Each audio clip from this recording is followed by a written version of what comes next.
St. Vitus Cathedral here at the top of Prague. This is one of the most impressive structures in the world. Gothic architecture. They started building this thing in the year 930 AD and they finished it in the 1300s. So you're talking over 1,000 years old for something that is way more ornate than any modern architecture. Just awesome. And you know, just when you see something with this kind of sheer size, you can talk about the 49ers offensive line and Spencer Burford. You know, I was out at practice last week at OTAs, and to me it seemed that Spencer Burford has gotten bigger. It seems that he's put on a little bit of good, healthy, muscular bulk for the 49ers here entering year 2. Some loud bells too. I think it's 6:15 a.m. so we don't have to deal with a ton of bells, but at least you guys got that in the video. Anyway, you look at the 49ers offensive lineman. Burford looks good physically. I really like what Matt Pryor, the veteran swing tackle the 49ers signed. I thought, number 75 in the video, I thought that he looks like he's in good shape. He could be somebody that the 49ers can rely on for a few snaps here, maybe a couple games here and there at those tackle positions. Because my theory on offensive line, this is not a theory, this is a fact. You have to have at least 7 capable bodies in the room, preferably 8, especially now that these seasons are so long. The 49ers have played, in the past 2 seasons, 20 games, including the regular season and the playoffs. These seasons are longer than ever. You're not going to get through unscathed. 5 O-linemen is not enough. You need at least 7 quality guys, preferably 8. So Matt Pryor is going to be, in all likelihood, the 49ers swing tackle. We talk about Colton McKivitz. I've already made videos, articles about him. He's probably going to be the successor for McGlinchey at right tackle.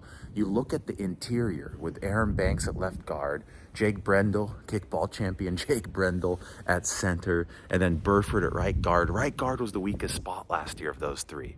And Spencer Burford, I think, has gotten bigger and stronger, and they expect him to take a second-year leap. Then the question is John Feliciano this year's Daniel Brunskill? You look at Feliciano, 55. This guy's stocky, right? He's built like a guard. Brunskill, he could play a little bit of tackle for the 49ers, did a good job, especially in 2019 at tackle. But I think that Feliciano's, he's dead set at guard versatility for the 49ers just because of that body type, that stockier look for him.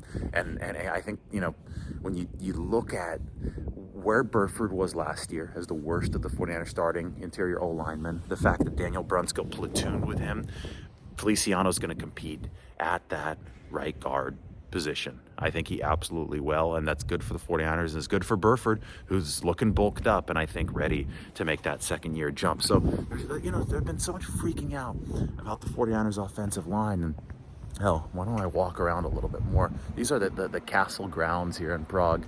It's just so impressive. I'm walking around, you just admire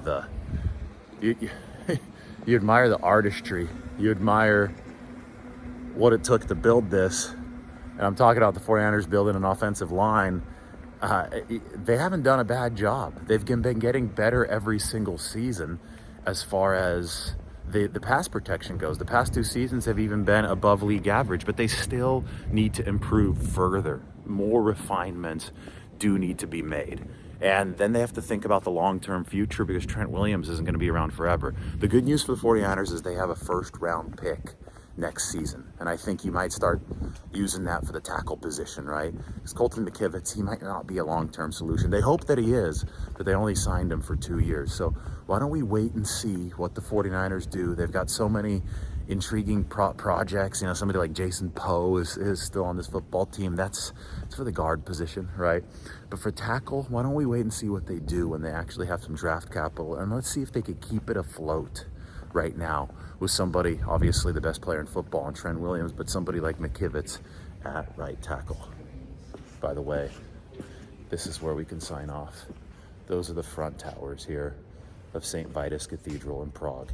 A long, intricate construction process for this building, but one that turned out really well.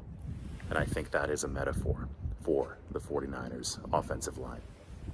Everybody take care.